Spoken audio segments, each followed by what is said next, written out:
टेरेरियो नाम के ग्रह की सेलेस्टियल अरीना में एक भरा हुआ स्टेडियम था, जहां लोग इस समय की सबसे हाई लेवल बैटल देख रहे थे। डीन किंगडम का दूसरा सबसे पावरफुल वॉरियर था और उसके सामने थी नागी, इतिहास की सबसे स्ट्रॉन्ग फाइटर और रूलर। माहौल पूरी तरह टेंस था और हर कोई इस क्लैश का इंतजार कर रहा था। बैटल शुरू होते ही डीन अपने आखिरी ऑब्स्टिकल को पार करने के लिए पूरी तरह एक्साइटेड था, लेकिन नागी उसे बिना किसी एफर्ट के डॉज कर देती है। वो आसानी से उससे दूरी बनाकर लॉन्ग रेंज अटैक करती है, जैसे ये उसके लिए कोई बड़ी बात ही ना हो। डीन अपनी ताकत से उस अटैक को हवा में ही खत्म कर देता है, लेकिन नागी बिल्कुल भी रुकने वाली नहीं थी। वो लगातार प्रेशर बनाती रहती है और तुरंत एक तेज लाइट रे शूट करती है। फिर भी डीन अपनी इनक्रेडिबल स्पीड से हर अटैक को डॉज कर लेता है और एक तेज काउंटर अटैक में फाइनली नागी की बैरियर तोड़ देता है। लेकिन ये काफी नहीं था, क्योंकि नागी सिर्फ कुछ वर्ड्स बोलकर ही एक डेवास्टेटिंग ऑफेंसिव पावर इस्तेमाल करती है, जिससे डीन के पास कोई ऑप्शन ही नहीं बचता। दूसरी दुनिया में यानी अर्थ पर हमारा प्रोटैगनिस्ट क्विल इस पूरी बैटल को देख रहा था और उसे लग रहा था कि ये स्टोरी कुछ खास नहीं है। वो तो बस रिकमेंडेशन की वजह से इसे पढ़ रहा था और कैजुअली टाइम पास कर रहा था। उसने कमेंट में लिख दिया कि अगर उसके कमेंट पर ज्यादा लाइक्स आए तो वो आसानी से नागी को हरा सकता है। उसे ये सब बस मजाक जैसा लग रहा था और वो सीरियसली नहीं ले रहा था। लेकिन उसकी बैड लक ये थी कि उसी दुनिया का एक गॉड उसका ये कमेंट पढ़ लेता है और उसे ये इतना फनी लगता है कि वो क्विल को सपोर्ट करने का डिसाइड करता है, जैसे उसे कोई नया एंटरटेनमेंट मिल गया हो। क्विल मानता था कि कैरेक्टर डेवलपमेंट कोई इंपॉर्टेंट चीज नहीं होती और स्टोरीज बस एंटरटेनमेंट के लिए होती है। उसे लगता था कि बस फाइट और एक्साइटमेंट ही काफी है। तभी एक लड़की उससे बात करती है जिसका नाम लीसा है और वो उससे कहती है कि अपना बैग हटाओ ताकि वो बैठ सके। दोनों सेम स्कूल में थे, लेकिन क्विल थोड़ा ऑकवर्ड टाइप का लड़का था और उसे सोशल सिचुएशंस हैंडल करना नहीं आता था। वो लीसा को जानता तो था, लेकिन दोनों के बीच कभी ज्यादा बातचीत नहीं हुई थी और लीसा क्लास के लड़कों में काफी पॉपुलर थी। हर कोई उससे बात करना चाहता था, लेकिन क्विल उससे दूर रहना चाहता था। लेकिन उसकी विल पावर ज्यादा देर तक टिक नहीं पाती और लीसा उससे रिक्वेस्ट करती है कि वो उसके सिगरेट्स कुछ देर के लिए रख ले, क्योंकि टीचर पहले उसे पकड़ चुका था और शायद एंट्रेंस पर चेकिंग होने वाली थी। क्विल को ये अजीब लगता है, लेकिन जब लीसा कहती है कि ऐसे फेवर्स तो फ्रेंड्स के बीच होते हैं, तो वो मना नहीं कर पाता, क्योंकि उसके पास वैसे भी ज्यादा दोस्त नहीं थे और वो कहीं ना कहीं एक्सेप्ट होना चाहता था। स्कूल का माहौल पूरी तरह केओटिक था और क्विल लगातार सोच रहा था कि उसने सही किया या नहीं। उसे ये भी अजीब लग रहा था कि उसकी आगे की लड़की सिगरेट्स लेकर स्कूल आ रही है, लेकिन वो कुछ बोल नहीं पाता। तभी उसे पता चलता है कि पॉपुलर किड्स उसी स्टोरी के बारे में बात कर रहे हैं जो वो बस में पढ़ रहा था, जिससे उसे काफी सरप्राइज होता है, क्योंकि उसे लगता था कि ये चीजें सिर्फ उसके जैसे लोगों को ही पसंद आती है। वो सोचता है कि शायद ये मौका है उनसे कनेक्ट करने का, इसलिए वो उनके पास जाकर स्टोरी के बारे में बात करने लगता है और कुछ इंटरेस्टिंग फैक्ट्स भी बताता है ताकि वो इम्प्रेस कर सके। लेकिन उसे ऑलमोस्ट जीरो रिस्पॉन्स मिलता है और सबका रिएक्शन इतना कोल्ड होता है कि क्विल पूरी तरह ऑकवर्ड फील करने लगता है, जैसे उसने कोई बड़ी गलती कर दी हो। उसे समझ आता है कि सिर्फ सेम टॉपिक होने से कोई कनेक्ट नहीं बनता और सोशल स्किल्स उससे कहीं ज्यादा इंपॉर्टेंट होती है। वो अपॉलॉजी देकर वहां से जाने लगता है, लेकिन लीसा उसे पीछे से वियर्ड कह देती है, जिससे सिचुएशन और ऑकवर्ड हो जाती है। एक लड़का सबसे पूछता है कि क्या किसी की क्विल से दोस्ती है या कभी बात हुई है, और सब लिटरली सब मना कर देते हैं, यहाँ तक कि लीसा भी, जिससे साफ हो जाता है कि कोई भी उसे जानता तक नहीं। ग्रुप उसे कम्प्लीटली इग्नोर करके अपनी बातों में लग जाता है और तभी वहाँ एक नया लड़का आता है जिसका नाम रेड्स है, जो क्विल को डिफेंड करने की कोशिश करता है ताकि वो पूरी तरह आउटसाइडर ना लगे। लेकिन क्विल खुद ही वहाँ से चला जाता है और रेड्स उसे नोटिस कर लेता है, जैसे उसे उसमें कुछ इंटरेस्टिंग लग रहा हो। थोड़ी देर बाद फिजिकल एजुकेशन क्लास में सब फुटबॉल खेल रहे थे, लेकिन क्विल का सेल्फ एस्टीम पूरी तरह डाउन था और वो रिग्रेट कर रहा था कि उसने उस ग्रुप में जाने की कोशिश की। उसे लग रहा था कि वो सच में बेवकूफ है। तभी बॉल उसकी तरफ आती है और गुस्से में वो पूरी ताकत से किक मारने की कोशिश करता है, लेकिन वो बॉल को हिट ही नहीं कर पाता और उससे भी वॉर्स ये होता है कि रेड्स जो गोलकीपर था खुद ही गोल खा लेता है। किसी को समझ नहीं आता कि ये हुआ कैसे और अपोजिट टीम सेलिब्रेट करने लगती है, जबकि क्विल ऑकवर्ड होकर अपॉलॉजी देता है, लेकिन रेड्स किसी और बात पर चिल्ला रहा होता है, जैसे उसे मैच से ज्यादा कुछ और मैटर कर रहा हो। बाकी लोग रेड्स पर चढ़ जाते हैं क्योंकि उसने बेट लगाई थी कि वो जीतेंगे और अब हारने के बाद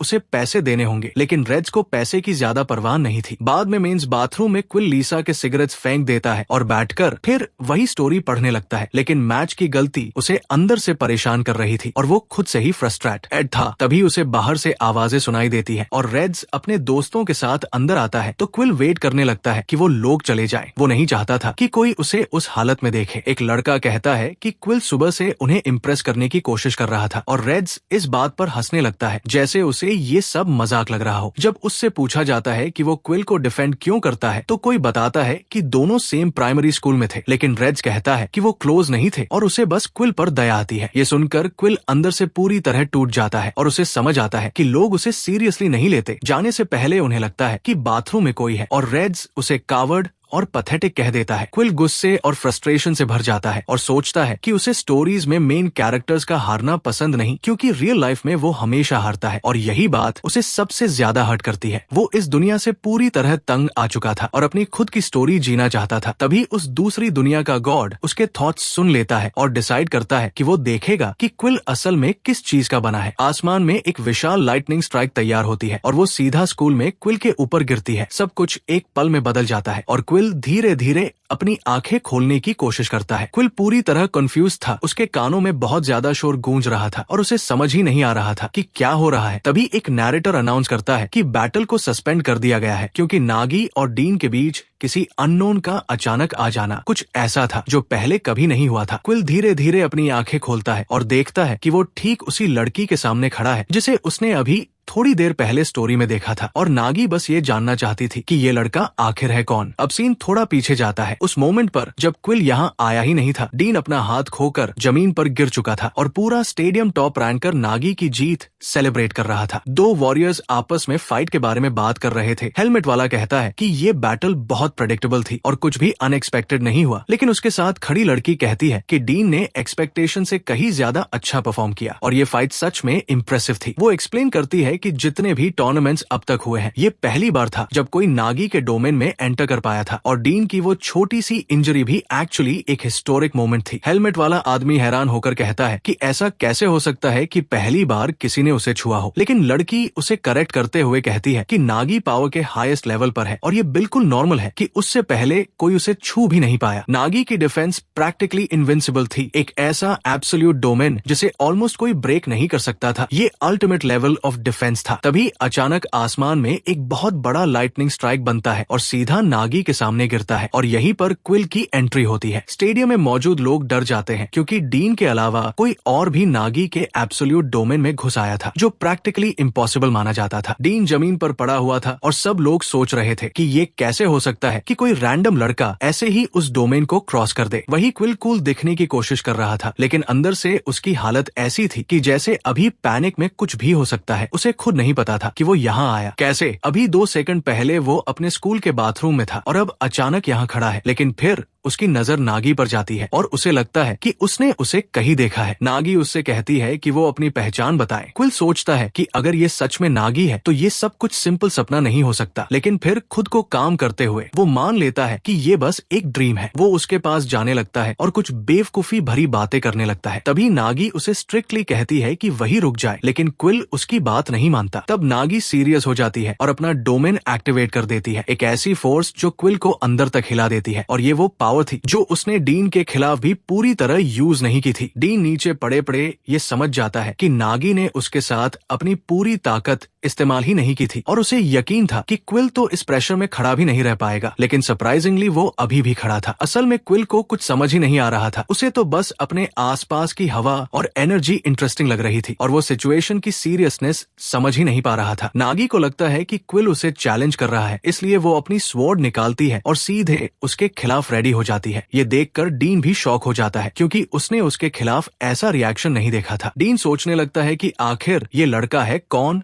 और कितना स्ट्रांग है, लेकिन तभी क्विल रियलाइज करता है कि वो सच में मारा जा सकता है और तुरंत डरकर नागी से माफी मांगने लगता है। उसकी हालत इतनी पैथेटिक थी कि वो अपने ही सपने में मरने से डर रहा था, लेकिन फिर अचानक उसे अपनी ही बात याद आती है और वो सोचता है कि अगर वो यहाँ भी भागेगा तो वो किस तरह का इंसान है। वो नागी से पूछता है कि क्या उसे वो वीक लगता है, क्योंकि वही वीक आदमी उसे पीछे हटने पर मजबूर करेगा, लेकिन नागी एक पल में ही उसे रोक देती है और डीन ये देखकर हैरान रह जाता है कि क्विल कितनी बेवकूफी कर रहा है। क्विल सीधा अटैक कर देता है क्योंकि उसे लगता है कि उसने नागी के इंटेंशंस पढ़ लिए हैं और उसके उसके हिसाब से वो उसे मारना नहीं चाहती, सिर्फ डराना चाहती है। लेकिन अपने डोमेन के अंदर नागी बिना हेजिटेशन के क्विल को खत्म कर देती है। एक ही मूव में उसे काट देती है और अटैक की फोर्स उसे स्टेडियम की दीवारों से टकराकर प्रैक्टिकली खत्म कर देती है। लोग समझ ही नहीं पाते कि उन्होंने अभी क्या देखा और नागी कामली अनाउंसर से कहती है कि टूर्नामेंट के रिजल्ट्स अनाउंस करे। दूसरी डायमेंशन में बैठा गॉड ये सब देख रहा था और क्विल के परफॉर्मेंस से डिसअपॉइंटेड था। उसे लगा था कि ये ज्यादा इंटरेस्टिंग होगा, लेकिन ऐसा कुछ हुआ नहीं। वो सोचता है कि उसे लोगों के कमेंट्स पर इतना भरोसा नहीं करना चाहिए, लेकिन फिर भी वो इस गेम को यही खत्म नहीं करना चाहता था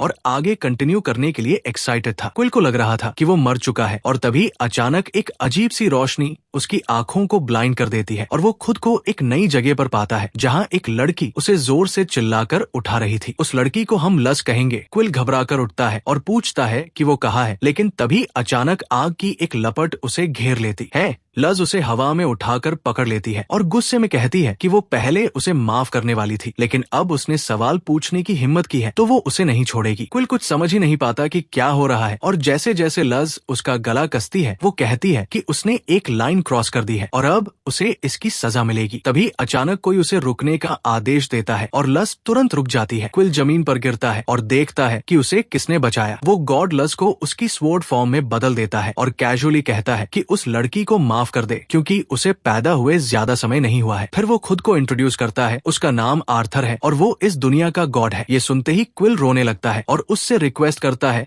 कि उसे यहाँ से जाने दे, लेकिन आर्थर उसे चुप कराता है और कहता है कि उसने उसकी इंट्रोडक्शन खराब कर दी। फिर वो क्विल को ध्यान से देखने लगता है जैसे डिसाइड कर रहा हो कि उसके साथ क्या करना है। क्विल लगातार उससे माफी मांगता रहता है और जाने की भीख मांगता है, लेकिन आर्थर कहता है कि सिचुएशन इतनी सिंपल नहीं है और वो उसे सब कुछ समझाएगा। वो बताता है कि उसने क्विल को सिर्फ अपने मजे के लिए चुना है ताकि वो इस दुनिया का प्लेयर बन सके। क्विल को समझ ही नहीं आता कि प्लेयर क्या होता है। ये सुनकर आर्थर इरिटेट हो जाता है और कहता है कि स्टोरी में ये क्लियरली एक्सप्लेन किया गया था, इसलिए अब वो खुद उसे दिखाएगा। वो बताता है कि इस दुनिया में सेलेस्टियल अरीना नाम की एक टावर है जहां हर फ्लोर पर अलग अलग मॉन्स्टर्स और चैलेंजेस होते हैं और हर लेवल के साथ रिवॉर्ड्स और लक्जरीज भी बढ़ती जाती है। प्लेयर्स वो लोग होते हैं जिनके पास अथॉरिटी होती है और सबसे इम्पोर्टेंट बात ये कि उनके पास वो ताकत होती है जिससे वो इस टावर को क्लियर कर सके। और अब क्विल को भी उसी गेम का हिस्सा बनना था। डीन दूसरा सबसे पावरफुल वॉरियर और नागी इतिहास की सबसे स्ट्रॉन्ग फाइटर दोनों ही प्लेयर्स थे और अब क्विल भी उन्हीं की तरह एक प्लेयर बनने वाला था। लेकिन क्विल पूरी तरह कंफ्यूज था और वो चिल्लाने लगता है कि वो प्लेयर नहीं बनना चाहता। उसके पास ना ताकत है, ना स्किल्स और ना ही वो डीन या नागी जैसे मॉन्स्टर से लड़ सकता है। वो आर्थर पर चिल्लाता है कि वो उसे मजबूर नहीं कर सकता यहाँ रहने के लिए और वो उसकी बात कभी नहीं मानेगा। लेकिन आर्थर बिल्कुल काम रहते हुए कहता है कि ये डिसीजन क्विल का खुद का था क्योंकि उसी ने ये कॉन्ट्रैक्ट शुरू किया था। सब कुछ उस स्टूपिड कमेंट की वजह से हुआ था जिसमें क्विल ने लिखा था कि अगर उसके कमेंट पर ज्यादा लाइक्स आए तो वो नागी को हरा सकता है और वही वर्ड्स अब उसके खिलाफ कॉन्ट्रैक्ट बन चुके थे। आर्थर कहता है कि वो बस वही कर रहा है जो क्विल ने खुद कहा था। हालांकि ये साफ नहीं है कि ये सच में कॉन्ट्रैक्ट था या आर्थर ने बस उसे एक्सक्यूज बनाकर यहाँ खींच लिया। आर्थर पहले सीरियस बनकर क्विल को डराता है, लेकिन फिर हंसते हुए कहता है कि वो मजाक कर रहा था और अगर क्विल सच में वापस अर्थ जाना चाहता है तो वो उसे उसकी बोरिंग और दुखी दुनिया में वापस भेज देगा। ये सुनकर क्विल सोच में पड़ जाता है क्योंकि उसकी दुनिया कोई खास नहीं थी। वहाँ लोग उसे इग्नोर करते थे और शायद उसके पास कोई क्लोज कनेक्शन भी नहीं था। वो बेसिकली अकेला था। आर्थर उससे दोबारा पूछता है और इस बार क्विल कहता है कि उसके पास वापस जाने की कोई खास वजह नहीं है और अगर वो नागी को हरा दे तो उसे क्या मिलेगा। आर्थर मुस्कुराते हुए कहता है कि अगर वो सबसे स्ट्रॉन्ग को हरा देता है तो वो उसकी कोई भी विश पूरी कर सकता है, लिटरली कुछ भी। ये सुनते ही क्विल मान जाता है और डिसाइड करता है कि वो ट्राई करेगा। आर्थर तुरंत उसे वापस टावर में भेजने की तैयारी करने लगता है और उसे वार्निंग देता है कि अगर वो फिर से मर गया तो चीजें और कॉम्प्लिकेटेड हो जाएंगी। तभी क्विल उसे रोकता है और पूछता है कि क्या वो उसे ऐसे ही बिना कुछ दिए भेज देगा। कम से कम एक वेपन तो होना चाहिए क्योंकि वो इस दुनिया को जानता तक नहीं। वो कंप्लेन करता है कि ये कितना इरेस्पॉन्सिबल है कि उसे एक अननोन दुनिया में बिना किसी हथियार के भेजा जा रहा है। यहाँ तक कि गेम्स में भी स्टार्टिंग में कुछ तो दिया जाता है। आर्थर कहता है कि उसे समझ नहीं आ रहा क्या देना चाहिए तो क्विल गुस्से में उसे इरेस्पॉन्सिबल बोल देता है जिससे लज नाराज हो जाती है। लज तुरंत वापस अपने ह्यूमन फॉर्म में आकर क्विल को थ्रेटन करती है क्योंकि उसने उसके गॉड के साथ बदतमीजी की थी। क्विल तुरंत डर जाता है और एक कावड़ की तरह घुटनों पर बैठकर माफी मांगने लगता है।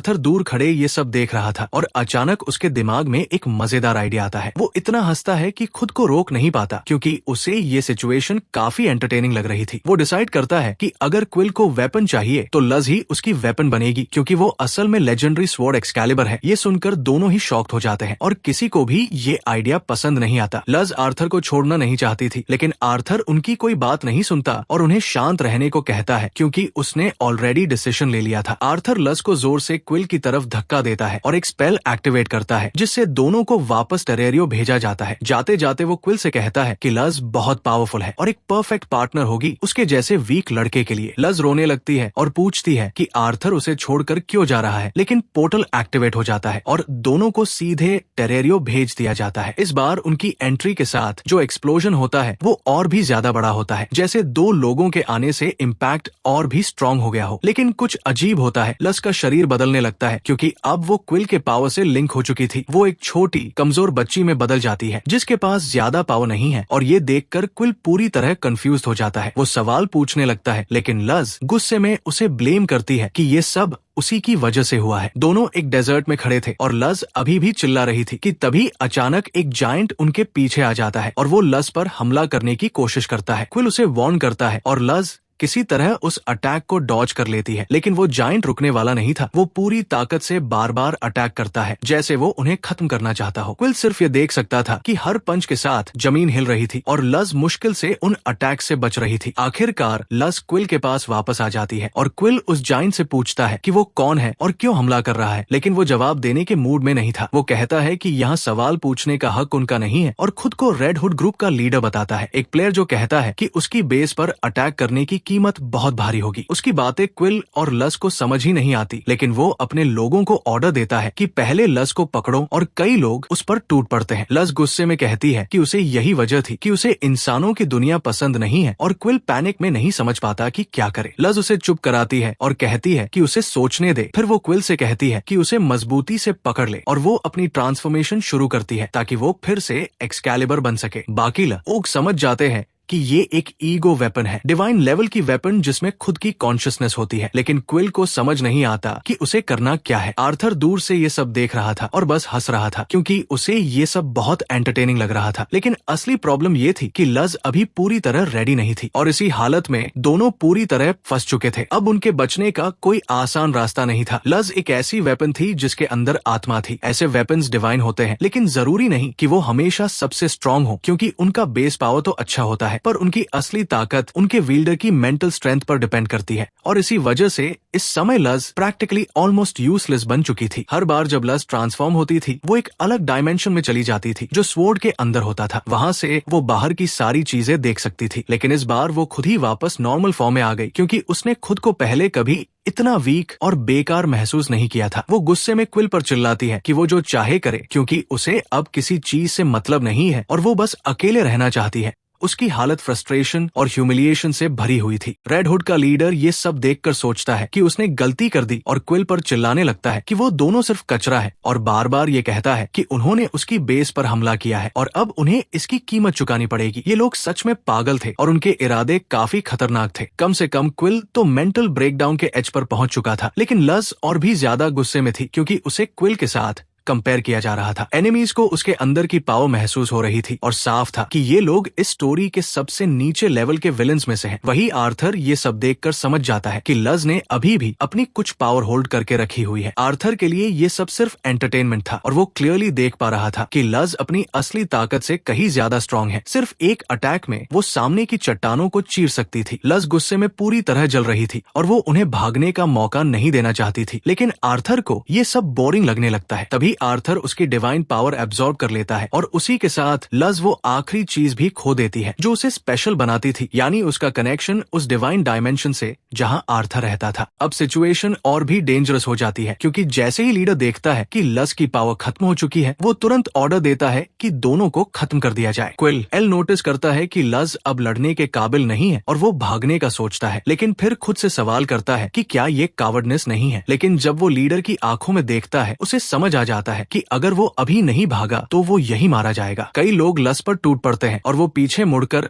क्विल से चिल्लाकर कहती है कि क्या वो कम से कम 1 या 2 लोगों को हैंडल कर सकता है। लेकिन क्विल डर के मारे जम सा गया था। वो खुद को झूठ बोल रहा था कि शायद इस नई दुनिया में सब बदल जाएगा, कि वो खुद बदल जाएगा। लेकिन रियलिटी ये थी कि वो अभी भी वही था जो भागता है और दूसरों पर डिपेंड करता है। वो घुटनों पर गिर जाता है और खुद से कहता है कि भागना ही उसे आता है। तभी उसे रेड्स की बातें याद आती है कि वो सिर्फ एक पैथेटिक लड़का है। उधर लज घायल हो चुकी थी और लीडर उसका मजाक उड़ा रहा था कि अब वो कितनी कमजोर हो गई है। लेकिन लज हंसकर कहती है कि उसे हराने के लिए उसे और उसके सारे आदमी मिलकर आना पड़ रहा है। लीडर इरिटेट होकर उसे खत्म करने के लिए आगे बढ़ता है और एक और भारी अटैक मारने वाला होता है। लेकिन ठीक उसी पल क्विल बीच में आकर उसे रोक लेता है और लज को प्रोटेक्ट करता है। अटैक उसकी पीठ पर लगता है, लेकिन सरप्राइजिंगली वो पूरी तरह टूटता नहीं है। लज चिल्लाती रहती है कि उसे यहाँ से भाग जाना चाहिए था। क्विल उससे पूछता है कि वो क्यों नहीं अपनी जान दाव पर लगा सकता किसी फाइट को जीतने के लिए, और ये सुनकर लज समझ जाती है कि क्विल के अंदर कुछ बदल गया है। वो खड़ी होती है और कहती है कि अब उन्हें ये साथ में करना होगा। इस बार दोनों एक साथ लड़ेंगे, साइड बाय साइड। एक जोरदार एक्सप्लोजन होता है और इस बार क्विल की डिटर्मिनेशन पूरी तरह बदल चुकी थी। ये एक्सकैलिबर का स्ट्रॉन्गेस्ट फॉर्म नहीं था, लेकिन अब वो उसकी बेसिक पावर इस्तेमाल कर पा रहा था। उसे महसूस होता है कि वो जीत सकता है, क्योंकि असली लड़ाई बाहर वालों से नहीं बल्कि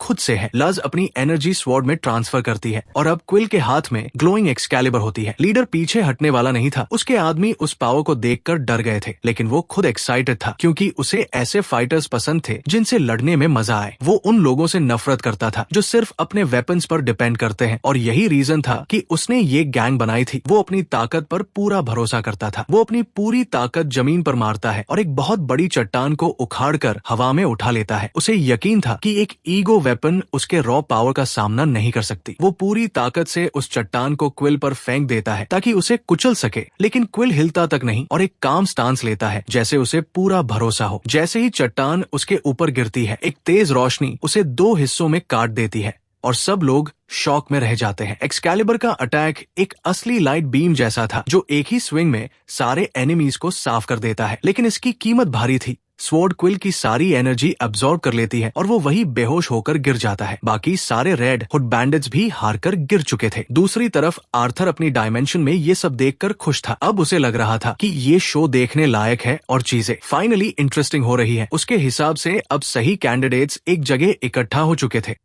और उसकी बनाई हुई दुनिया का टाइम सच में आगे बढ़ने लगा था। वापस टेरेरियो में क्विल और लज अब एक कैरेज में छिपे हुए थे और एक बूढ़ा आदमी उन्हें ले जा रहा था। ऊपर एक क्रीचर बैठा था जिसे पोपा कहा जाता है, इस दुनिया की एक जाने पहचानी स्पीशीज। वो बूढ़ा आदमी सोच रहा था कि आखिर क्यों उसे इन दोनों बच्चों को अपनी गाड़ी में छुपा कर ले जाना पड़ रहा है। जब बूढ़ा आदमी अपने पोपा को सजा रहा था, तभी लज लाल हुड पहनकर क्विल को घसीटते हुए वहां आती है और बूढ़े को आदेश देती है कि उन्हें सेंट्रल सिटी तक छोड़ दे। उसकी एटीट्यूड ऐसी थी कि बूढ़े को तुरंत लगा कि वो कोई क्रिमिनल है और उसने मजबूरी में हाँ कर दी। बूढ़ा मन ही मन सोच रहा था कि उसे किडनैप कर लिया गया है, और सच कहें तो लज का बिहेवियर भी ऐसा ही लग रहा था। वो गुस्से में सोचता है कि अगर वो 50 साल छोटा होता तो इन दोनों को सबक सिखा देता। उधर लज बार बार क्विल को जगाने की कोशिश कर रही थी, लेकिन वो कोई रिएक्शन नहीं दे रहा था। क्लियरली वो एग्जॉस्टेड था, क्योंकि उसने अपनी सारी एनर्जी बैटल में खर्च कर दी थी। वो सोचने लगती है कि क्या आर्थर उसे लेने आएगा, या फिर क्या होगा अगर क्विल पागलों की तरह उठ गया। तभी अचानक क्विल नींद में ही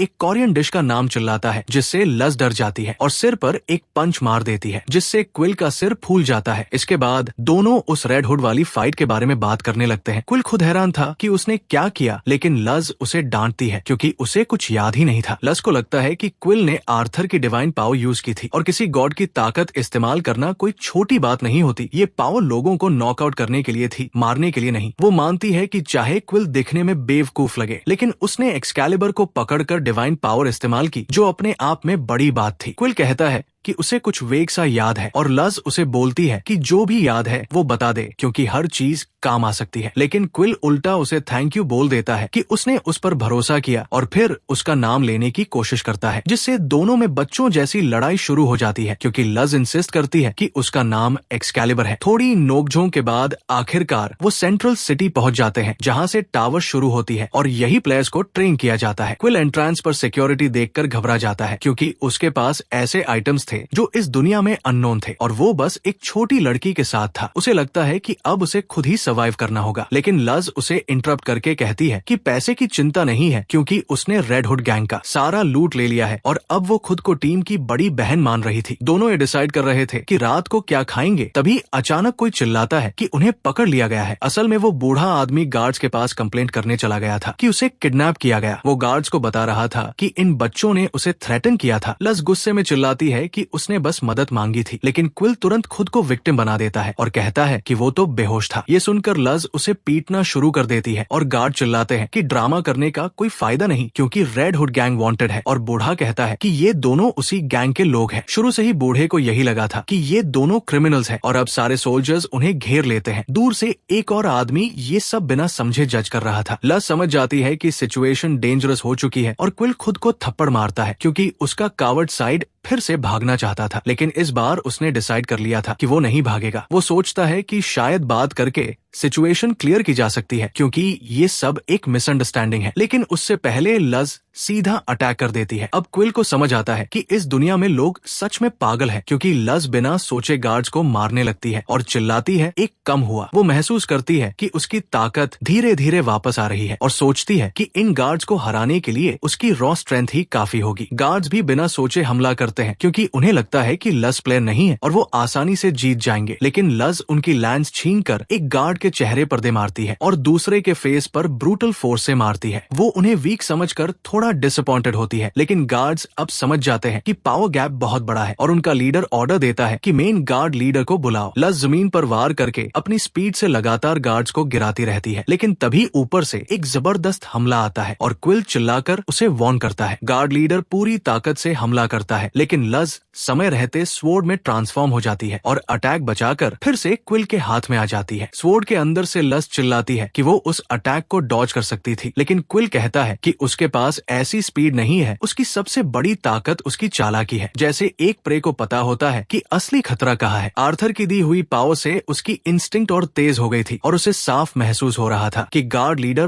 बहुत डेंजरस है। वो आदमी अपना नाम रैन बताता है और कहता है कि उसका अटैक मिस हो गया, लेकिन अगली बार ऐसा नहीं होगा। वो सच में एक पावरफुल प्लेयर था। रैन अपने कपड़ों को ही वेपन की तरह इस्तेमाल करता था और उसकी ताकत देखकर क्विल को डर लगने लगता है। लज उसे कहती है कि फोकस करे और डर से बाहर आए क्योंकि अगर वो जमीन को इतना डैमेज कर सकता है तो उनके लिए वो और भी खतरनाक है। क्विल मानता है कि उसे डर लग रहा है, लेकिन वो भागेगा नहीं। तभी उसे महसूस होता है कि स्वॉर्ड अचानक हैवी हो गई है और लज बताती है कि ये उसकी करंट स्ट्रेंथ की वजह से है। वो कहती है कि इस हालत में वो सिर्फ 2 मिनट तक एक्सकैलिबर का पावर यूज कर सकता है। ये सुनकर क्विल सोचता है कि क्या उन्हें सच में लड़ना चाहिए। वो आर्ग्यू करता है कि उनका गोल नागी को हराना है और रैन से लड़ना उन्हें आगे नहीं बढ़ाएगा, लेकिन लज कहती है कि या तो वो रैन को हराएं या फिर वो दोनों मारे जाएंगे। रैन उनकी बातें इग्नोर करके सीधे फुल पावर अटैक करता है और उन्हें क्रिमिनल डिक्लेयर कर देता है। क्विल को समझ ही नहीं आता कि क्या हो रहा है। रैन की क्लॉथ अटैक्स पल भर में क्विल को जकड़ लेती है और उसे जबरदस्ती घुटनों पर गिरा देती है। वो कहता है कि उन्हें इनोसेंट होने का हक नहीं है क्योंकि उन्होंने रेजिस्टेंस दिखाया है। वो उन्हें डेथ सेंटेंस दे देता है और क्विल महसूस करता है कि उसके शरीर की हड्डियां धीरे धीरे दबने लगी है। पागल रैन सच में वहीं पर उन्हें खत्म करने वाला था, लेकिन उसी वक्त क्विल सिचुएशन को समझने की कोशिश करता है और उसे साफ महसूस होता है कि रैन एक बिल्कुल अलग लेवल पर है। अगर ये एक असली प्लेयर है तो उसे अपनी पूरी ताकत लगानी पड़ेगी ताकि वो पावर डिफरेंस को समझ सके। क्विल पूरी ताकत से एक्सकैलिबर को पकड़ता है और एक जोरदार वार में रैन की क्लॉथ अटैक्स को चीर कर रख देता है। ये देखकर रैन गुस्से में कहता है कि क्विल ने अनफॉरगिवेबल क्राइम्स किए हैं और अब ये लड़ाई उसके ऑनर की है, एक गार्डियन के रूप में। लज चिल्लाकर क्विल को मोटिवेट करती है। वो खुद भी समझ नहीं पा रही थी कैसे, लेकिन उसके अंदर फिर से एनर्जी भर गई थी। क्विल खुद को स्टेडी करता है और काउंटर अटैक के लिए तैयार होता है। इतनी भारी एनर्जी देखकर रैन भी अलर्ट हो जाता है। क्विल को लगता है कि उसका शरीर और स्वॉर्ड दोनों पावर से ओवरफ्लो कर रहे हैं, जैसे ये आर्थर की दी हुई ताकत हो। लेकिन अटैक करने से पहले उसकी नजर आसपास खड़े इनोसेंट लोगों पर पड़ती है। कुछ बूढ़े लोग रैन के पास ही खड़े थे और अगर वो अटैक करता तो वो भी घायल हो जाते। क्विल का ग्रिप ढीला पड़ जाता है और वो साफ कहता है कि वो इनोसेंट लोगों को हर्ट नहीं करना चाहता। ये सुनकर लज उस पर चिल्लाने लगती है कि ये मौका था। रैन तुरंत ये मौका समझ जाता है और बिना देर किए उन पर टूट पड़ता है। वो क्विल के चेहरे पर एक भारी पंच मारता है जिससे वो सीधे जमीन पर जा गिरता है। अगर वो बच गया तो सिर्फ इसलिए क्योंकि आर्थर ने उसके अंदर बेसिक स्ट्रेंथ डाल दी थी, वरना वो वही खत्म हो जाता। रैन अब और सीरियस हो जाता है क्योंकि उसे लगता है कि ये दोनों डेंजरस है। अगर वो उसके अटैक से बच सकते हैं तो उनके पास और भी हिडन पावर हो सकती है। वो अपनी क्लॉथ को वेपन में बदलता है और फिर से अटैक करने के लिए स्टांस लेता है। क्विल अभी भी शॉक में था और लस खुद को ब्लेम करने लगती है कि वो केयरलेस थी। रैन अटैक करने ही वाला होता है कि अचानक एक फ्लफी बॉल जैसी क्रीचर वहां आ जाती है। वो एक पोपा था जो दोनों को प्रोटेक्ट कर लेता है। रैन हैरान रह जाता है क्योंकि उसे समझ नहीं आता कि एक सेक्रेट पोपा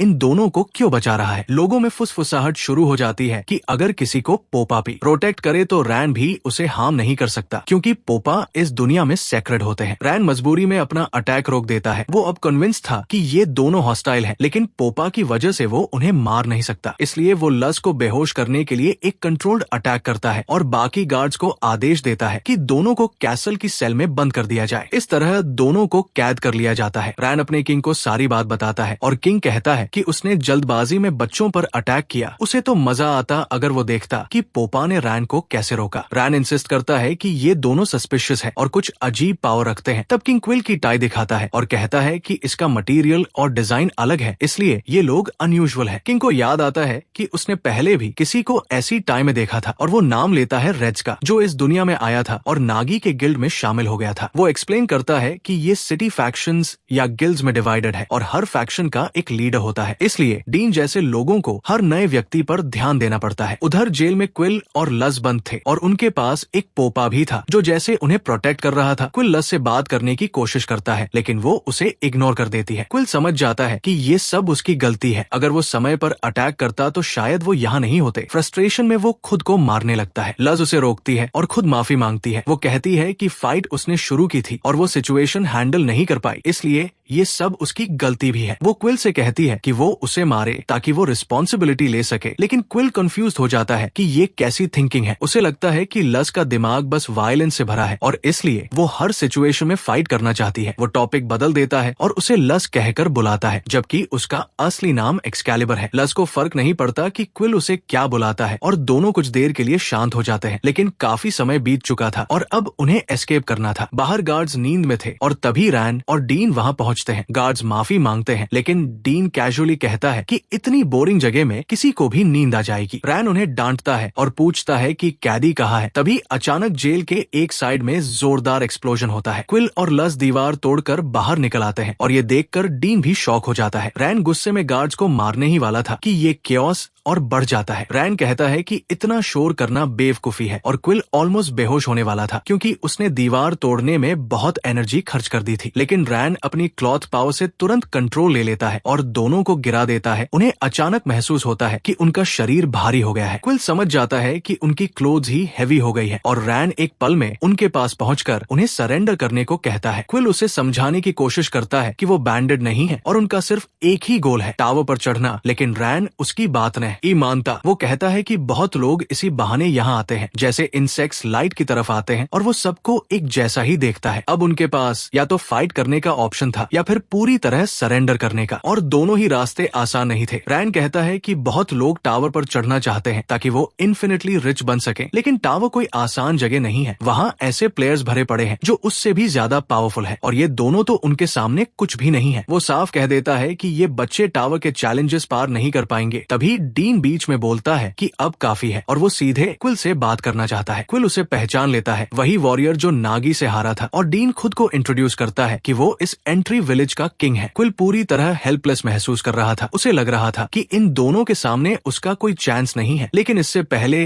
कि वो कुछ समझ पाता वो बेहोश हो जाता है। कुछ देर बाद क्विल होश में आता है और उसे समझ ही नहीं आता कि क्या हो रहा है। सब कुछ अजीब लग रहा था और आसपास के बच्चे भी उसका मजाक उड़ा रहे थे। लस भी वही थी और वो गुस्से में उससे पूछती है कि वो यहाँ क्यों है। वो इंसिस्ट करती है कि उन्हें यहाँ से भागना होगा क्योंकि ये मौका सही है। तभी अचानक रैन पीछे से आ जाता है और कहता है कि अब उन्हें उसके साथ चलना होगा क्योंकि किंग उनसे मिलना चाहता है। क्विल उसके पीछे पीछे चलता है लेकिन अंदर से डरा हुआ था क्योंकि कुछ समय पहले यही आदमी उन्हें मारने वाला था। उसे समझ नहीं आ रहा था कि अब क्या होने वाला है और लस भी उसके साथ नहीं थी। उसके बिना क्विल खुद को बिल्कुल हेल्पलेस महसूस कर रहा था, जैसे एक पंचिंग बैग। आखिरकार वो किंग के ऑफिस पहुंचते हैं जहां डीन उनका इंतजार कर रहा था। डीन उसकी तारीफ करता है कि उसने जेल की दीवार तोड़ दी, जो कि कोई आसान काम नहीं है। वो क्यूरियस होकर पूछता है कि क्या उसने वही पावर यूज की थी जिससे वो नागी के डोमेन में घुस पाया था। उसे जानना था कि क्विल के अंदर कैसी ताकत है। क्विल फंस जाता है क्योंकि अगर वो झूठ बोले तो ये डेथ सेंटेंस हो सकता है, और अगर सच बताएं तो शायद कोई उस पर यकीन ही ना करे। डीन नोटिस करता है कि क्विल नर्वस है, इसलिए वो कहता है कि अगर वो जवाब नहीं देना चाहता तो कोई बात नहीं, ये नॉर्मल है कि प्लेयर्स अपने पावर्स का ओरिजिन छुपाते हैं। वो बताता है कि उसने उसे बस क्यूरियोसिटी में बुलाया था और अब उसे उसकी बिलोंगिंग्स वापस करनी है जो जेल में कॉन्फिस्केट की गई थी। क्विल समझ जाता है कि उसे इनोसेंट डिक्लेयर कर दिया गया है और अब वो क्रिमिनल नहीं रहा। ये सब उस बूढ़े आदमी की वजह से हुआ जिसने साफ कहा कि उसे यकीन नहीं था कि ये दोनों रेड हुड गैंग के हैं। क्विल को ये सोचकर थोड़ी हंसी आती है कि इनोसेंट लोगों को बचाने का उसे आखिर रिवॉर्ड मिल ही गया। डीन उसे ध्यान से देखता है और समझ जाता है कि इस लड़के में पोटेंशियल है और वो उसकी लॉयल्टी सिक्योर करना चाहता है। वो क्विल से पूछता है कि वो टावर पर क्यों चढ़ना चाहता है और क्विल बिना हिचकिचाए कहता है कि उसका गोल नागी को हराना है और खुद नंबर 1 बनना है। ये सुनकर रैन चुपके से सुन रहा था और उसे लगता है कि ये लड़का रियलिटी से बहुत दूर है, क्योंकि नागी को हराना किसी फैंटेसी से कम नहीं है। डीन क्विल को खिड़की से बाहर देखने को कहता है जहाँ से पूरी सिटी और कैपिटल साफ दिख रही थी। वो उसे दूर के सबसे बड़े बिल्डिंग्स दिखाता है और कहता है कि वो अवलोक गिल्ड की टेरिटरी है और नागी उस गिल्ड की लीडर है जो सबसे पावरफुल गिल्ड है। क्विल को समझ आता है कि नागी को हराना सिर्फ एक इंसान को हराना नहीं बल्कि पूरे गिल्ड से लड़ना है। ये प्रैक्टिकली वॉर डिक्लेयर करने जैसा है। वो खुद से सवाल करता है कि क्या वो ऐसा कर सकता है, एक ऐसा लड़का जो अपनी स्कूल लाइफ में भी खुद को डिफेंड नहीं कर पाता। डीन उसे मोटिवेट करता है और कहता है कि वो भी अवलोक गिल्ड को हराना चाहता है और वो क्विल को गाइड करेगा ताकि वो पहला कदम उठा सके। डीन उसे बताता है कि टावर चढ़ने के लिए पहले ऑफिशियल प्लेयर बनना पड़ेगा और उसके लिए उसे प्लेयर कैंडिडेट रजिस्ट्रेशन में एनरोल करना होगा। कुछ समय बाद क्विल पूरी तरह एग्जॉस्टेड हो जाता है, लेकिन अब उसे साफ पता था कि उसे क्या करना है। तभी रैन फिर से उसके पीछे आ जाता है और उसे ताना मारता है कि उसके पास ना लेवल है ना करेज प्लेयर बनने का। वो उसे प्रोवोक करता है और कहता है कि डीन की बातें सुनकर वो बेवकूफी कर रहा है और उसे रियलिटी समझनी चाहिए। रैन ऑलमोस्ट फिर से उसे मारने वाला होता है, लेकिन लज बीच में आ जाती है और उसका हाथ पकड़कर रोक देती है। ये देखकर क्विल खुद हैरान रह जाता है। लज गुस्से में रैन पर चिल्लाती है कि वो कोई नहीं होता ये डिसाइड करने वाला कि वो क्या कर सकते हैं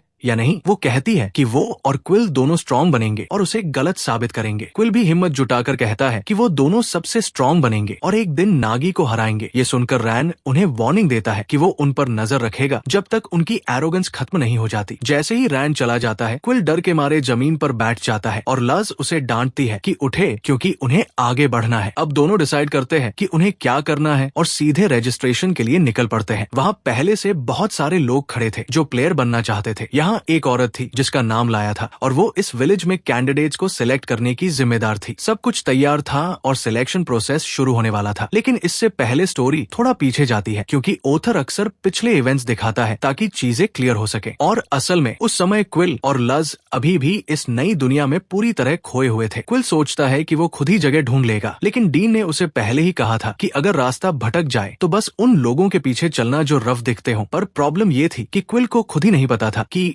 रफ लोग दिखते कैसे हैं। वो नर्वस हो जाता है और इधर उधर देख ही रहा होता है कि तभी लस को कुछ अजीब सुनाई देता है। एक पागल आदमी अपने बॉस से परमिशन मांग रहा था कि वो आसपास के लोगों का खून पी सके। लस को तुरंत समझ आता है कि शायद ऐसे ही लोग प्लेयर कैंडिडेट होते हैं और वो क्विल को खींचकर उनके पीछे चलने लगती है। हालांकि क्विल को अब भी डाउट था कि वो सही डायरेक्शन में जा रहे हैं या नहीं। तभी अचानक एक बड़ा सा आदमी सामने आता है, एक जायंट जैसा जिसे हम क्वर्वो कहेंगे। वो क्विल को हटने के लिए कहता है और क्विल बिना झगड़े के साइड हो जाता है, लेकिन लज हमेशा की तरह एटीट्यूड दिखाते हुए पूछती है कि क्या वो उसे मैनर्स सिखाएं। और इसी तरह उन बड़े लोगों को फॉलो करते हुए दोनों आखिरकार सही जगह पहुंच जाते हैं। क्विल चारों तरफ देखता है और नोटिस करता है कि यहाँ बहुत सारे लोग हैं जो प्लेयर बनने के लिए खड़े हैं। उनमें क्वर्वो भी शामिल था। यहीं पर लाया नाम की इंस्ट्रक्टर खड़ी थी और वो देख रही थी कि ज्यादातर कैंडिडेट्स आ चुके हैं, इसलिए वो सिलेक्शन शुरू करने वाली थी। क्विल को डीन की बात याद आती है कि उसे बस खुद को स्पेशल प्रूव करना है। अगर वो अपनी पावर दिखा दे जो उसने रेड हुड लीडर के खिलाफ इस्तेमाल की थी तो वो पास हो सकता है। लेकिन प्रॉब्लम ये थी कि डीन तो चिल था जबकि लाया बिल्कुल अलग थी। वो सिर्फ कैंडिडेट्स को देखकर डिसाइड कर रही थी कि कौन पास होगा और कौन फेल। क्विल और लज ये देखकर समझ जाते हैं कि सिचुएशन उतनी आसान नहीं है और क्विल सोचने लगता है कि लाया का सिलेक्शन क्राइटेरिया समझना बहुत जरूरी है। तभी लाया एक बड़े से आदमी के सामने खड़ी होती है और सार्केस्टिकली पूछती है कि क्या उसे जैसे सुपरवाइजर को एक साधारण कैंडिडेट को देखने के लिए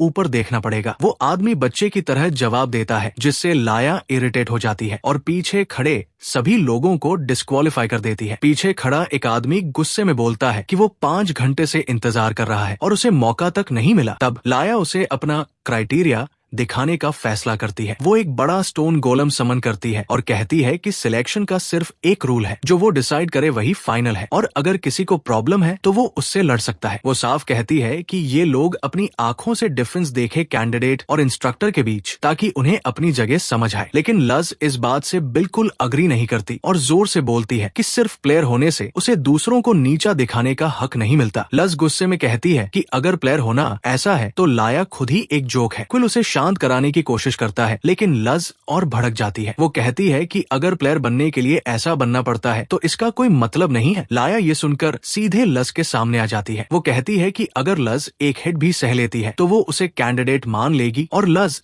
कॉन्फिडेंटली चैलेंज एक्सेप्ट कर लेती है। दोनों के बीच टेंशन बढ़ जाता है और बाकी लोग भी रिएक्ट करने लगते हैं। कुछ को मजा आ रहा था तो कुछ इरिटेट हो रहे थे। क्विल ये सब देखकर डर जाता है, लेकिन कुछ बोलने से पहले ही उसके पीछे एक जोरदार एक्सप्लोजन होता है। किसी ने लाया के गोलेम को डिस्ट्रॉय कर दिया था। एक नया आदमी आता है जो कहता है कि ये सिलेक्शन बोरिंग है और उसे ये पसंद नहीं कि कोई लाया जैसा इंसान दूसरों का फ्यूचर डिसाइड करे। उसका नाम जियो था और वो अपने मॉन्स्टर के साथ आया था। वो सीधे लाया को चैलेंज करता है और अपने मॉन्स्टर को अटैक करने का आदेश देता है। लाया तैयार थी लड़ने के लिए, लेकिन इससे पहले क्विल खुद आगे बढ़ जाता है और लस को जल्दी आने के लिए कहता है। लेकिन उससे पहले कि वो कुछ करे, एक और स्ट्रॉन्ग फाइटर आता है और जियो के मॉन्स्टर को सेकंड्स में डिस्ट्रॉय कर देता है। उसका नाम पास्टिस था। जियो शॉक में था कि उसका मॉन्स्टर इतनी आसानी से खत्म हो गया, और तभी एक लड़की सामने आती है जिसे हम लिलिट कहेंगे। वो जियो को सरेंडर करने को कहती है। जियो मना करता है, लेकिन उसके साथ ही पीछे हट जाते हैं और अंत में गार्ड्स उसे पकड़ लेते हैं। वो चिल्लाता है कि वो एक दिन बदला लेगा। इसके बाद सिचुएशन शांत हो जाती है, लेकिन अब बाकी कैंडिडेट्स के मन में सवाल उठने लगते हैं। क्वर्वो पूछता है कि बाकी लोगों का क्या होगा और टेस्ट क्या है। सब कंफ्यूज थे कि क्या सिर्फ लाया की इच्छा से ही फेल होना पड़ेगा। लाया अपना गोलेम फिर से बनाती है और नोटिस करती है कि सबको उसके क्राइटेरिया से प्रॉब्लम है, लेकिन अचानक वो अनाउंस करती है कि सभी पास है। सब शॉक में पड़ जाते हैं क्योंकि किसी को समझ नहीं आता कि ये कैसे हुआ। लेकिन लाया एक्सप्लेन करती है कि उसका असली टेस्ट ये था कि कौन रेजिस्टेंस दिखाता है। अगर कोई बिना सवाल किए रूल्स मान लेता है तो वो प्लेयर बनने के लायक नहीं है। इसलिए जो लोग अपोज कर रहे थे वही एक्चुअली पास हुए। लिलिट कहती है कि इतने ज्यादा लोग पास हो गए हैं जो एक्सपेक्टेड नहीं था। लाया मानती है कि लस की वजह से बाकी लोग भी रेजिस्ट करने लगे, लेकिन वो कहती है कि वो इतने सारे कैंडिडेट्स को आगे नहीं जाने दे सकती, इसलिए वो अब एक फाइनल टेस्ट लेगी। वो क्विल और लस से उनके नाम पूछती है और फिर अनाउंस करती है कि अगर ये दोनों एक्सेप्शनल पावर दिखाते हैं तो वो बाकी सबको भी मौका देगी। अब सबकी नजर क्विल और लस पर थी। उन्हें साबित करना था कि वो सच में प्लेयर बनने के लायक है। फिर भी क्विल और लस दोनों को एक दूसरे पर भरोसा था, और अचानक एक तेज रोशनी पूरे मैदान में फैल जाती है। इतनी तेज कि वहां मौजूद सारे कैंडिडेट्स चौंक जाते हैं और कुछ तो अपनी आंखें तक ढक लेते हैं। लिलिट और पास्टिस भी हैरान रह जाते हैं क्योंकि उन्हें यकीन नहीं हो रहा था कि क्विल के पास एक ईगो वेपन है। लेकिन प्रॉब्लम ये थी कि दोनों अभी भी उसकी ट्रांसफॉर्मेशन को प्रॉपर्ली कंट्रोल नहीं कर पा रहे थे। लाया उन्हें सिर्फ 5 सेकंड देती है कि वो उसे इम्प्रेस करें। टाइम बहुत कम था और लस पैनिक में आ जाती है क्योंकि उसे लगता है कि वो फेल हो जाएंगे। वो क्विल से कहती है कि वो कोई टैलेंट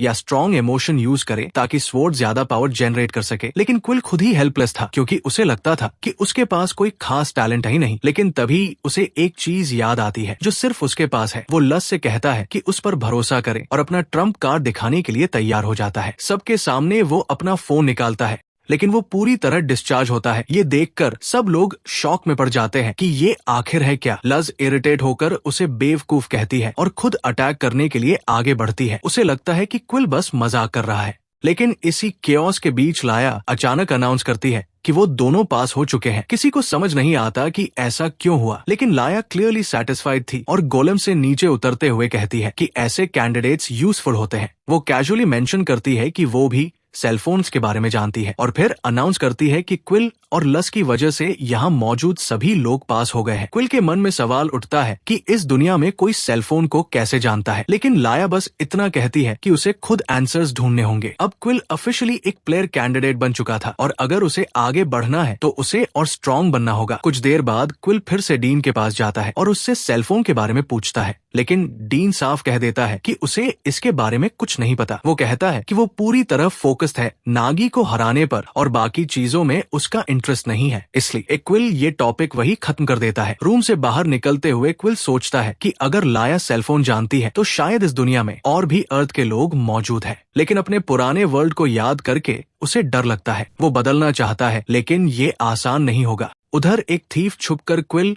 और डीन की बात सुन लेता है और ये इन्फॉर्मेशन देने के लिए भाग जाता है। लेकिन डीन को पहले ही पता चल चुका था कि कोई उन्हें स्पाई कर रहा है। डीन सीक्रेटली ऑर्डर देता है कि पता लगाया जाए कि सेलफोन क्या है और लोग इसमें इतना इंटरेस्टेड क्यों हैं। वो स्पाई अपनी लोकेशन पर पहुंचकर क्वर्वों को सारी जानकारी देता है कि क्विल और डीन के बीच कनेक्शन है और वो एक सेलफोन नाम की चीज से जुड़ा है। क्वर्वो खुश होकर कहता है कि अगर वो सेलफोन चुरा लाए तो उसे उसका आधा रिवॉर्ड मिलेगा, जो बहुत बड़ी रकम थी। लेकिन जैसे ही स्पाई जाने लगता है क्वर्वो उसे पीछे से मार देता है क्योंकि वो कोई लूज एंड नहीं छोड़ना चाहता था। अब वो अपने लोगों को आदेश देता है कि सेलफोन ढूंढा जाए। वो साफ कहता है कि जो भी बीच में आएगा उसे मार दिया जाएगा। अब उनका टारगेट सिर्फ एक था, क्विल का सेलफोन। कुछ समय बाद जब डीन वहां से चला जाता है, क्वर्वो अपने लोगों को प्लान आगे बढ़ाने का आदेश देता है। अब सीन वापस विलेज में आता है जहाँ क्विल, लज और रैन साथ चल रहे थे। क्योंकि उन्होंने पहले काफी डैमेज किया था इसलिए उन्हें पनिशमेंट के तौर पर कम्युनिटी सर्विस करनी पड़ रही थी। क्विल को ये सिचुएशन ऑकवर्ड लग रही थी क्योंकि उसे रैन के साथ रहना पसंद नहीं था। लज बार बार पूछती है कि उन्हें कब तक उसके साथ रहना होगा, लेकिन क्विल को खुद भी नहीं पता था। ऊपर से उनकी ज्यादातर डेट उन लोगों के इलाज में जा रही थी जिन्हें लज ने चोट पहुंचाई थी। रैन इरिटेट होकर उन्हें चुप रहने को कहता है और कहता है कि बस उसके साथ चलो बिना शिकायत किए। क्विल बिना आर्ग्यू किए मान जाता है। रैन सोच रहा था कि उसे इन दोनों को साथ क्यों लाना पड़ा। डी ने उसे ऑर्डर दिया था कि वो इनके साथ पेट्रोल करे क्योंकि उसे कुछ समय के लिए विलेज छोड़ना था। डीन अपना नया लेफ्ट आर्म लेने जा रहा था और रैन समझ नहीं पा रहा था कि उसे इन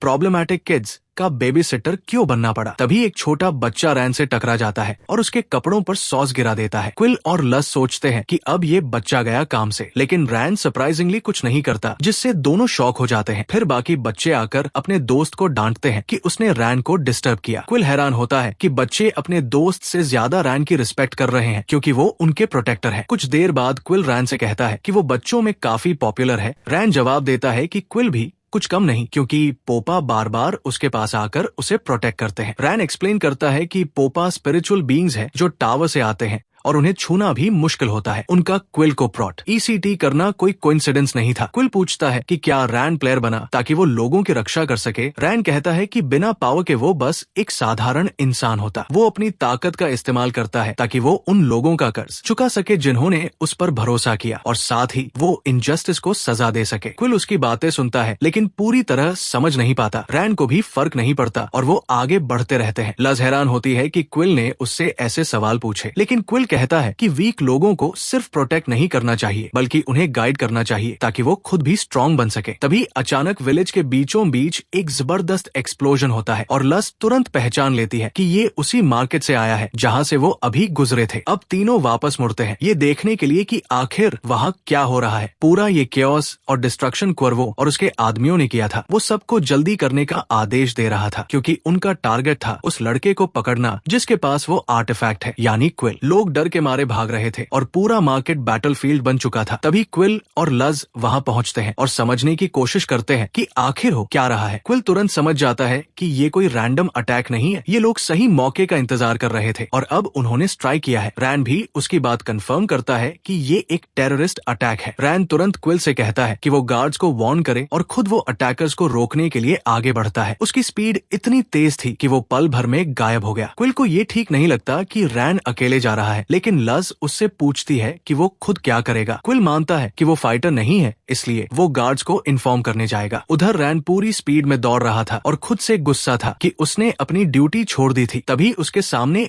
एक और बड़ा एक्सप्लोजन होता है। यहीं पर मिलता है क्लोई, वो आदमी जिसने ये सब क्योस शुरू किया था। वो अपने लोगों को रैन पर अटैक करने का आदेश देता है, लेकिन रैन की क्लॉथ पावर्स इतनी पावरफुल थी कि वो उन्हें हवा में उड़ती मक्खियों की तरह खत्म कर देता है। क्लोई पीछे हटता है और अपनी चेन से लड़ता है। वो फायर अटैक से रैन की क्लॉथ को जलाने की कोशिश करता है, लेकिन वो उतना आसान नहीं था। रैन दो लोगों को एक ही वार में गिरा देता है और डिक्लेयर करता है कि उसे क्लोई को एक्सिक्यूट करना होगा। फिर दोनों हाई स्पीड कॉम्बैट में भिड़ जाते हैं। उनकी टक्कर से इतनी ताकत पैदा होती है कि एक्सप्लोजन जैसा नया इफेक्ट बनता है और दोनों बराबरी पर लड़ते हुए लगातार अटैक्स एक्सचेंज करते हैं। क्लोई एक स्ट्रॉन्ग नी अटैक मारता है, लेकिन रैन भी पीछे नहीं हटता और दोनों एक इंटेंस फाइट में उलझ जाते हैं। आखिरकार रैन एक भारी वार करता है और क्लोई को दीवार से टकरा देता है। वो समझता है कि फाइट खत्म हो गई, लेकिन क्लोई खुश दिखाई देता है। अचानक पीछे से कुछ लोग रैन पर हमला करते हैं, लेकिन रैन अपनी क्लॉथ से उन्हें इमोबिलाइज कर देता है। क्लोई शॉक में था कि रैन हर तरह की क्लॉथ कंट्रोल कर सकता है। रैन उससे जवाब मांगता है, लेकिन क्लोई हंसते हुए कहता है कि भले ही वो हार गया हो, उसका मिशन पूरा हो चुका है। तभी सीन बदलता है और क्वर्वो क्विल और लस के सामने खड़ा दिखाई देता है। क्वर्वो मुस्कुराते हुए खुद को इंट्रोड्यूस करता है और कहता है कि उनसे दोबारा मिलकर अच्छा लगा। क्विल उसे बैरली पहचान पाता है, लेकिन लस तुरंत समझ जाती है कि सिचुएशन डेंजरस है। चारों तरफ से लोग उन्हें घेर लेते हैं और क्विल जल्दी से एक्सक्यूज देता है कि उन्हें जाना है, लेकिन क्वर्वो साफ कहता है कि ये सारी तबाही उसने ही मचाई है। क्विल गुस्से में उससे जवाब मांगता है, तब क्वर्वो कहता है कि ये सब सिर्फ इसलिए था ताकि वो क्विल से अकेले में बात कर सके। वो सीधे क्विल से उसका सेलफोन मांगता है और कहता है कि अगर वो अभी दे दे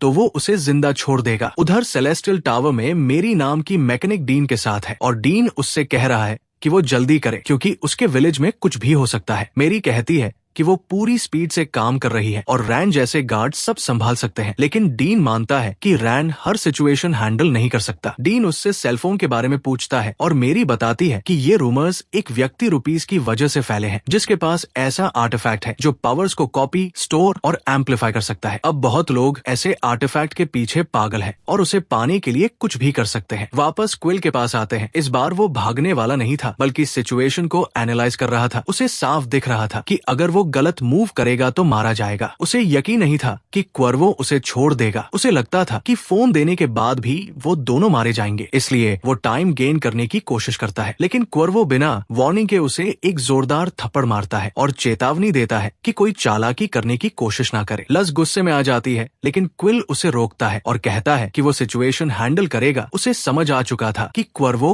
कितना स्ट्रांग है। वो रियलाइज करता है कि सीधा लड़ना सुसाइड होगा, इसलिए वो टेम्पररी फोन देने का फैसला करता है। तभी अचानक एक छोटी लड़की वहां आ जाती है जो सबको वार्न करती है। वो क्वर्वो को भी छिपने के लिए कहती है, लेकिन क्वर्वो इरिटेट हो जाता है कि उसके आदमी एक बच्ची को भी रोक नहीं पाए। वो उस लड़की पर अटैक करने की कोशिश करता है, लेकिन क्विल बीच में आकर उसे बचा लेता है। अब क्वर्वो पूरी तरह सीरियस हो जाता है और कहता है कि नेगोशिएशन खत्म, अब वो क्विल को मारकर फोन लेगा। क्विल तुरंत लस को भागने को कहता है और सेलफोन उसकी तरफ फेंक देता है ताकि गार्ड्स का अटेंशन उधर जाए। लस उसे पकड़ने दौड़ती है, लेकिन बाकी लोग उसे घेर लेते हैं। उसे जमीन पर गिराकर इमोबिलाइज कर दिया जाता है और क्वर्वो आदेश देता है कि उसे पकड़े रखो ताकि वो फोन यूज ना कर सके। लेकिन उसी मोमेंट लस ट्रांसफॉर्म हो जाती है और एक बड़ा एक्सप्लोजन होता है जो दूर खड़े रैन का ध्यान खींच लेता है। क्वर्वो कंफ्यूज हो जाता है कि ये फोन एक्टिवेट हुआ या नहीं, लेकिन उसे समझ नहीं आता कि लस कैसे बच निकली। क्विल सोचता है कि अब सिर्फ एक स्ट्रॉन्ग अटैक ही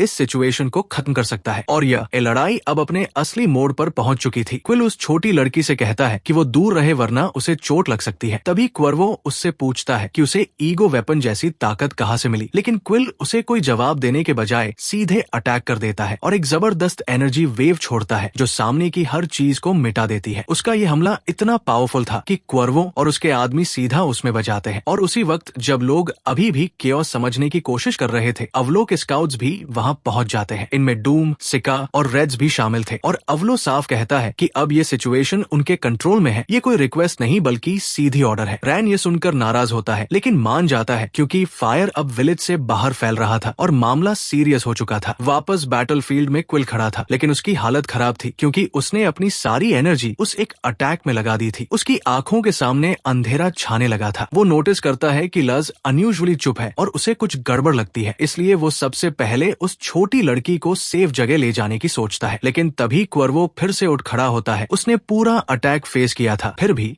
वो खत्म नहीं हुआ। उसकी ड्यूरेबिलिटी बहुत ज्यादा थी। वो गुस्से और एक्साइटमेंट के साथ फिर से हमला करता है। अब उसका टारगेट सिर्फ क्विल नहीं बल्कि एक्सकैलिबर भी थी। वो लड़की फिर से भागने लगती है और क्वर्वो उसे निशाना बनाता है, लेकिन क्विल बीच में आकर उसके चेहरे पर वार करता है और उसे पीछे धकेल देता है। लेकिन ये क्विल की लिमिट थी। क्वर्वो कुछ ही सेकंड में रिजेनरेट होकर वापस खड़ा हो जाता है जैसे वो कोई ज़ॉम्बी हो। क्विल की हालत खराब हो जाती है, उसे चक्कर आने लगते हैं और वो घुटनों पर गिर जाता है। उसे लगता है कि वो फिर हार गया। वो लज से माफी मांगता है कि वो उसे प्रोटेक्ट नहीं कर पाया। उसे दुख होता है कि उसके पास इतनी ताकत होने के बाद भी वो जीत नहीं पाया। उसे लगता है कि कम से कम वो छोटी लड़की बच गई है। लेकिन जैसे ही उसकी नजर साफ होती है, वो देखता है कि लिलिट उसके सामने खड़ी है। लिलिट उससे पूछती है कि क्या उसने हार मान ली है। क्विल उसे पहचान लेता है क्योंकि वो भी रजिस्ट्रेशन में थी। क्वर्वो उसे धमकी देता है कि रास्ते से हट जाए वरना वो उसे मार देगा। लेकिन लिलिट कॉन्फिडेंट थी कि वो उसे हैंडल कर सकती है। वो क्वर्वो से कहती है कि चोरिड कैथी छोड़ दे और अगर लड़ाई चाहिए तो वो तैयार है। क्वर्वो लिलिट की ताकत जानता था, इसलिए वो सीधे लड़ने के बजाय जमीन पर वार करके एस्केप कर जाता है। लिलिट ये देखकर कहती है कि ये स्मार्ट मूव था। जब वो पीछे मुड़कर देखती है तो क्विल बेहोश हो चुका होता है और क्वर्वो प्लान के मुताबिक भाग निकलता है। वो सीवो में जाकर चिल्लाता है कि वो एक दिन वापस आएगा और क्विल से बदला लेगा, लेकिन उसे पता नहीं था कि कोई उसे फॉलो कर रहा है। रेड्स चुपचाप उसे देख रहा था और उसे ये सब बहुत बोरिंग लग रहा था। कुछ दूर जाकर क्वर्वो क्विल का सेलफोन निकालता है, लेकिन तभी एक रेड स्पार्क आता है और एक्सप्लोजन के साथ उसे बुरी तरह घायल कर देता है। रेड्स सामने आता है और क्वर्वो को देखकर हैरान होता है कि वो अभी भी जिंदा है। क्वर्वो पूरी ताकत से उस पर हमला करता है, लेकिन रेड्स के लिए ये बस एक खेल था। वो एक डायरेक्ट ब्लास्ट से उसे पूरी तरह हरा देता है और क्वर्वो अपनी आखिरी हालत में पहुंच जाता है। रेड्स को क्विल का फोन मिलता है और वो नोटिस करता है कि ये उसके फोन जैसा ही है, जिससे उसे ये सिचुएशन